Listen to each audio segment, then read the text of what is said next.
Nous avons vu qu'un sujet est celui qui se connaît sans savoir tout de soi et qui assume sa condition d'être responsable en dépit de ce qui lui échappe. La difficulté de se connaître ainsi que celle de s'assumer ne sont que deux versions d'une difficulté plus globale, celle d'être soi-même. L'identité d'un sujet, c'est ce qu'il est, ce qu'il fait qu'il l'est et demeure le même, lui-même.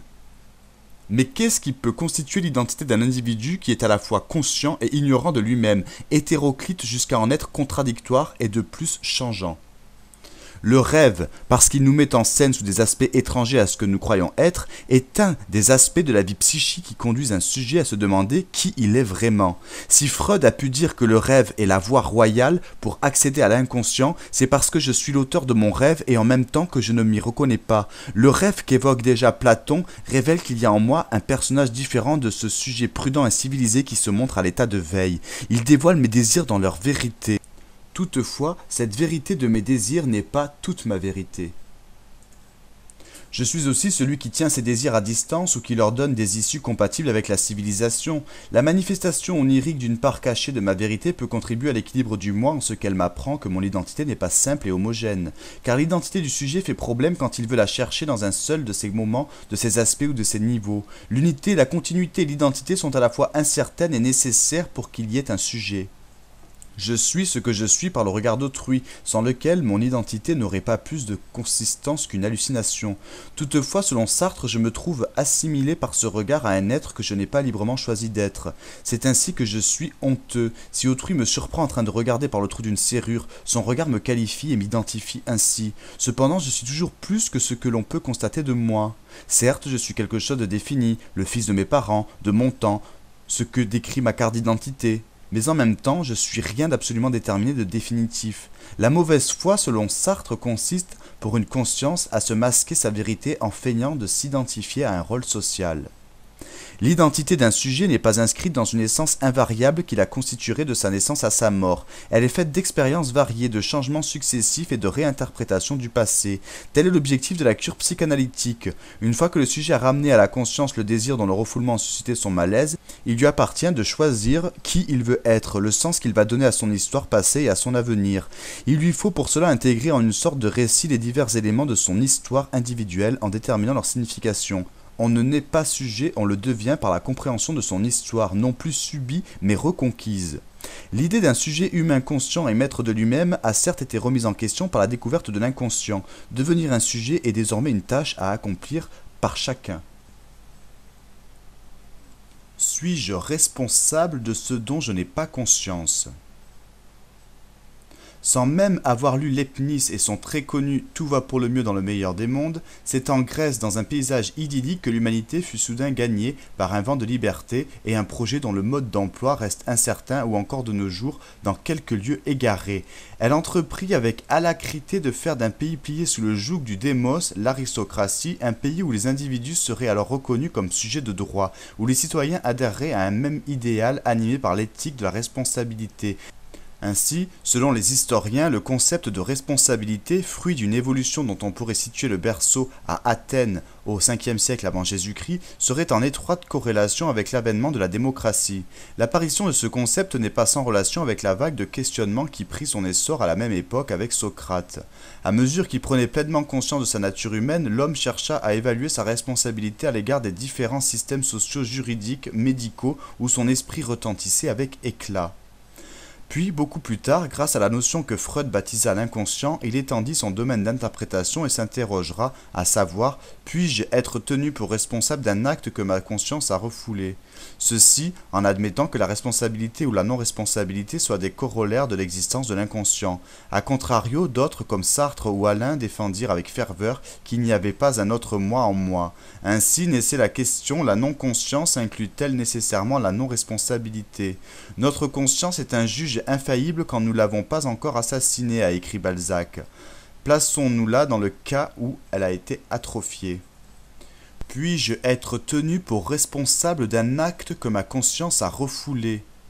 Il faut penser à l'inconscient de Freud et son rapport à la responsabilité. L'inconscient est une instance psychique mise à nu par Freud. Dans ces topiques, Freud divise le fonctionnement psychique humain en deux concepts. En premier lieu, celui de la conscience, et en second, celui de l'inconscient. Malgré le fait que l'homme soit un être conscient, il resterait sous l'emprise d'autres phénomènes qui ne sont pas décidés en pleine conscience, et il recevrait des influences que nous ignorons et subissons sans le vouloir. L'inconscient est un générateur de passions et de pulsions. Ce concept mérite questionnement. S'il est indépendant de la conscience, il est aussi souvent générateur de passion, et qui dit passion dit bien souvent, hélas, pulsion. Chez certains, l'isolement psychique d'élan pulsionnel à l'insu du moi reste difficile, et le refoulé refait surface.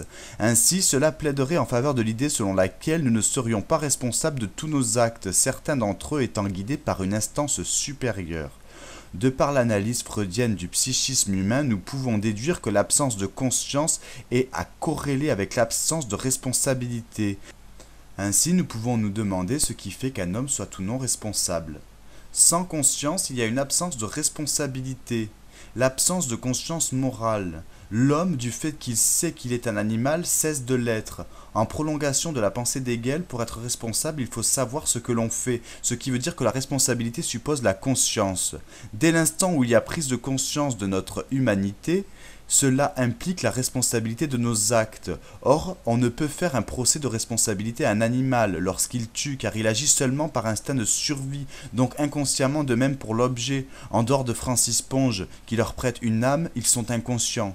La responsabilité n'est donc applicable qu'aux hommes. Ainsi, sous cette hypothèse, sans conscience, il n'y a pas de responsabilité et on ne peut juger ce que l'on appelle un fou ou un malade mental, puisqu'il ne savait pas ce qu'il faisait. Responsabilité médicale. Même en s'éloignant de l'inconscient freudien, il demeure qu'en l'absence de conscience dans le sens de l'ignorance, il y a certains domaines où l'on ne peut être jugé responsable. Prenons le domaine médical. Un médecin reçoit un homme qui vient pour sa visite annuelle. Il semble en parfaite santé et après un bon bilan, le médecin le renvoie chez lui. 3 jours plus tard, le patient est retrouvé mort dans son appartement. Il a eu un arrêt cardiaque. Le médecin en est-il pour autant responsable, sachant qu'il l'avait vu 3 jours plus tôt? Non, il ne pouvait être conscient d'un mal que même le patient ignorait. De facto, arguments et exemples autour de la psychanalyse, où la responsabilité joue un rôle fondamental, sembleraient s'accorder sur le fait que tout acte refoulé par la conscience ne pourrait être considéré comme nous ayant pour responsable. Mais cette analyse est assez personnelle et ne revient qu'à un seul homme. Or, l'humanité est beaucoup plus diversifiée. Sans l'influence intérieure qu'est l'inconscient, l'homme ne se retrouverait pas plutôt dans une relation de lui-même face à lui-même. En ce cas, pourquoi la non-conscience n'inclurait-elle pas la responsabilité ? La non-conscience n'inclut pas la non-responsabilité où l'homme seul est responsable de ses actes. Être homme, c'est précisément être responsable, disait Saint-Exupéry. La théorie d'Aristote sur la responsabilité. L'étude d'Aristote est intéressante notamment au sujet de sa théorie concernant le méchant qui est ainsi, selon lui, par ignorance de ses actes et donc de leurs conséquences. Or, Aristote nous dit aussi dans Éthique à Nicomaque que chacun est toujours responsable de son ignorance. En suivant ce raisonnement, on obtient que chacun même inconsciemment est responsable de ses actes. Sartre et Alain sont les défenseurs d'un unique sujet, je. On sait Aristote un peu extrémiste dans ses idées, cependant Sartre et Alain, qui ont lu Freud, semblent être en accord avec le disciple de Platon qui disait d'ailleurs « Chacun, parce qu'il pense, est seul responsable de la sagesse ou de la folie de sa vie, c'est-à-dire de sa destinée. » À leurs yeux, exercer, tout homme pourrait être au clair avec soi-même à condition d'en faire l'effort. Il n'y aurait donc pas de distinction entre conscience et inconscient, pas d'alter ego en quelque sorte, et l'homme serait une unique entité, un moi, un sujet, je, au dire d'Alain. Sous cette pensée, l'homme tel qu'il soit serait responsable de lui-même, de ses actes et de leurs conséquences. Responsabilité pénale dans le domaine juridique. La meilleure illustration de la responsabilité dans le cas de mobiles échappant à la volonté est indéniablement présente dans le juridique. La responsabilité pénale montre qu'il y a plusieurs niveaux de conscience plus ou moins proches du stade de l'inconscient. Un homme en état d'ébriété prend le volant pour rentrer chez lui. Seulement, la matinée est déjà avancée et la ville voit ses premiers habitants sortir. Le conducteur ne voit pas le passage piéton et encore moins le petit garçon qui traverse. Certes, étant donné son état, il n'a sûrement pas eu conscience de son acte. En est-il pour autant non responsable? Il faut être catégorique sur ce genre de sujet et dire qu'il est l'unique responsable. Il a détruit plusieurs vies et ne peut être considéré comme innocent car il ne savait pas. Toujours dans ce domaine, une jeune fille qui se fait violer. Peut-être que la justice reconnaîtra le monstre qui a fait cela comme non conscient au moment des actes, comme atteint de folie, mais pour la famille, pour la jeune fille, peut-il être innocenté? Non, il est responsable, donc coupable. Attention, en justice, il est souvent dit responsable mais pas coupable. Cette affirmation est à modérer. En effet, la justice est souveraine. C'est à elle que revient l'appréciation du degré de conscience d'un individu et donc par extension de sa responsabilité et ou de sa culpabilité. Duralex, sed lex. Il semblerait donc que plusieurs éléments, notamment au niveau pénal, soient en accord pour dire que la nature humaine seule suffit à rendre tout homme, même s'il se trouve dans un état inconscient, responsable de sa propre personne. La liberté est pour l'homme responsable. En ce cas, l'homme inconscient peut-il être considéré comme libre? Si la liberté appartient à l'homme responsable, est-elle aussi à l'homme qui n'a pas conscience? Mais que devient la liberté s'il existe des mobiles qui échappent à la volonté? Je suis libre car je suis moralement seul responsable de tous mes actes, disait Robert Heinlein. Mais la liberté est un concept non acquis. L'inconscience est un concept non maîtrisé, l'aliénation car présence d'une limite du connu, la conscience, difficulté d'être libre au niveau psychique. Il faudrait penser aux névroses et aux psychoses de Freud qui sont une entrave à notre sainteté d'esprit, donc toutes aussi aliénantes. En conclusion, selon la dynamique et la situation étudiée, l'homme non conscient, voire inconscient, peut être considéré comme responsable ou non. Il revient donc à chacun la délicate tâche d'apprécier le poids des arguments exposés, sans, comme s'en plaindrait à juste titre Voltaire, chercher à toujours juger l'autre. Après s'être interrogé si l'homme non conscient était responsable, il serait intéressant de s'intéresser à savoir si l'homme irresponsable est-il par essence inconscient. Freud n'étant plus de ce monde, le sujet attendra. Revoyons ensemble la conscience, avec les grandes idées à retenir. Définition. L'étymologie cum scienta veut dire avec la science. Le sens usuel, être conscient, c'est se rendre compte de, réaliser, attester que. Le sens philosophique, elle est l'intuition qu'a l'esprit de ses propres actes, états ou pensées. Descartes identifie la pensée à la conscience et il écrit « Par le mot de pensée, j'entends tout ce qui se fait en nous de telle sorte que nous l'apercevons immédiatement par nous-mêmes. » La conscience spontanée et la conscience réfléchie. La conscience spontanée est la conscience première, immanente à la présence au monde du sujet. La conscience réflexive est la conscience qui fait retour sur elle-même et se prend pour objet, qui se dédouble et se saisit elle-même.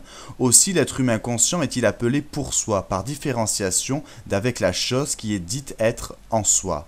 Le sens moral. La conscience en ce sens serait la faculté qu'aurait l'esprit humain de porter en soi des jugements de type moral. Conscience et cogito cartésien.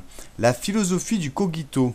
Dans la 4e partie du discours de la méthode, Descartes écrit « Je pense donc je suis ». Après avoir douté de tout, Descartes finit par reconnaître que s'il doute de tout, il faut bien qu'il y ait quelqu'un qui doute et que donc il ne peut douter du fait qu'il existe. Il écrit « Je doute donc je suis », ce qui est l'équivalent de « Je pense donc je suis ». Pour Descartes, la pensée est nécessairement consciente d'elle-même, et c'est par cette conscience que l'être humain accède à lui-même. La philosophie de Descartes est une philosophie du sujet, et le sujet implique un primate de la pensée consciente. Le sujet conscient dans la philosophie cartésienne. Pour Descartes, la conscience est un pouvoir de mise en lumière qui assure au sujet la transparence à soi et à la clarté de l'intelligibilité. En conséquence, le sujet possède une place privilégiée pour savoir qui il est. Être un sujet, c'est ensuite s'appréhender nécessairement en tant que « je ». Ego et cogito ne se séparent pas. Il est rationnel de dire « je suis je ». Et il est absurde de dire « je suis un autre ». C'est alors la conscience qui donne au sujet humain sa véritable identité. La conscience permet enfin à l'homme de se diriger, d'être autonome, de se donner des ordres à lui-même. Par le phénomène de la volonté, l'homme témoigne de la supériorité de la conscience sur le corps et fait preuve de responsabilité. La notion de conscience dans la philosophie de Jean-Paul Sartre. La conscience comme intentionnalité. L'intentionnalité est une des caractéristiques essentielles de la conscience pour la philosophie phénoménologique et elle signifie que toute conscience est conscience d'eux. Il est impossible de séparer le sujet conscient de l'objet saisi par la conscience. Sartre décrit la conscience comme un acte vert, un projet, une projection perpétuelle vers le monde, un éclatement en direction d'eux. En raison de l'intentionnalité, seul l'être humain sera dit existant. En effet, exister veut dire étymologiquement se tenir à l'extérieur de soi. Un objet non conscient n'existe pas. Jean-Paul Sartre dira qu'il insiste. De la même façon, pour différencier la conscience qui est relative au monde de l'objet qui est jeté dans le monde, mais qui d'une certaine façon n'y est pas ou plutôt est sans monde, Sartre réservera le concept d'être au monde au sujet humain conscient et celui d'être dans le monde pour l'objet non conscient. La conscience comme non-chose. Pour Sartre, ce qui caractérise les choses, c'est leur opacité, leur massivité de substance inerte, leur fermeture à tout, alors que la conscience est tout entière, transparence à elle-même, ouverture vers. La conscience est l'autre radical de la chose. Heidegger avait déjà, avant Sartre, réservé le concept de Dasein à l'être humain conscient. L'être humain est là et sait qu'il est là. Il est fait d'ouverture au monde et à soi. Et en dernier ressort, cette ouverture est aussi questionnement de l'être. La non-conscience, c'est l'objet, c'est l'en-soi. Fermeture, opacité, insistance, se tenir à l'intérieur d'eux, chose, être dans le monde. La conscience, c'est sujet, pour soi, ouverture, transparence, existence, se tenir à l'extérieur d'eux, Dasein, être au monde. À savoir par cœur. La différence entre la non-conscience et la conscience. Non-conscience, conscience. Objet, sujet, en soi, pour soi, fermeture, ouverture, opacité, transparence, insistance, existence, se tenir à l'intérieur d'eux, se tenir à l'extérieur d'eux, chose, Dasein, être dans le monde, être au monde.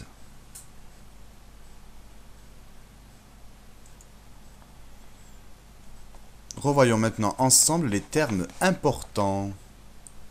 Nous avons déjà répondu aux questions. Suis-je le mieux placé pour savoir qui je suis? La conscience suffit-elle pour savoir qui nous sommes? La conscience, c'est pouvoir dire je. Nous sommes une conscience. C'est moi qui dis je. Il y a en nous quelque chose qui nous échappe. C'est l'inconscient. L'inconscient pense, parle, agit et nous force sans que nous nous en rendons compte. La conscience veut dire conscienta en latin. La conscience spontanée, c'est la conscience immédiate, elle se confond avec l'être là. La conscience réfléchie, c'est un miroir, c'est le dédoublement. Réflexion, retour, c'est ce mouvement qui va vers un objet mais qui ne s'arrête pas, c'est une mobilité circulaire, un aller-retour. La conscience de l'être humain a une possibilité de se dédoubler, de sortir hors de soi, de se décaler. La conscience réfléchie est appelée réflexive, en philosophie on l'appelle le pour-soi. La chose est le contraire de la conscience. La chose, on l'appelle l'en-soi, et l'être humain, on l'appelle le pour-soi. On ne peut pas séparer un être humain de sa conscience. On ne divorce pas avec sa conscience, mis à part avec le suicide. Le fou, c'est celui qui a perdu le jeu. Dormir, c'est une fausse vacance, c'est quitter le jeu pour le retrouver le lendemain. Citation à retenir de Descartes, je pense donc je suis, c'est-à-dire que c'est parce que j'ai une conscience que j'existe, cogito ergo sum en latin, cogito je pense, ergo sum donc je suis, l'ego c'est je. Les êtres humains sont surtout des consciences plus qu'un corps. Ce qui nous sépare de l'objet, c'est la conscience. La science essaye d'expliquer l'être humain comme s'il était une machine. Les êtres humains ne sont pas de l'en-soi. Cette différence est une différence ontologique, c'est-à-dire que l'être humain n'est pas un objet.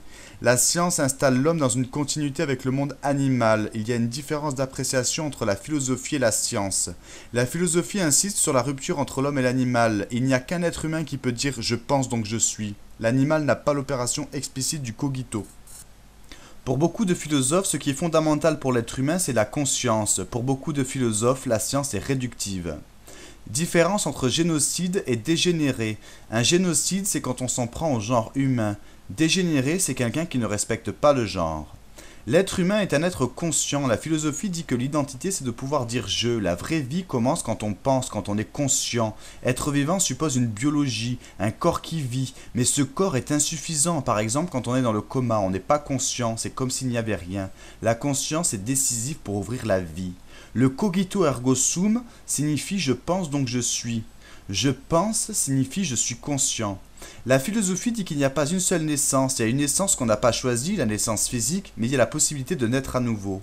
Le mot concevoir signifie avoir des concepts, produire des concepts, mais aussi enfanter, par exemple l'Immaculée Conception. Une conception, c'est un concept large. La conscience est une ouverture, c'est une mise en lumière. La conscience est une puissance d'élucidation, c'est un pouvoir de dire je. Nous disons je car nous sommes conscients. Ce qui est conscient, c'est moi. Quand je pense, je ne peux pas penser la pensée d'un autre. On n'a rien de commun. Nous sommes pour l'éternité séparés. Citation de Martin Heidegger, à chaque fois mien. Différence entre autonome et hétéronome. Autonome vient de auto par soi et de nomos, la loi.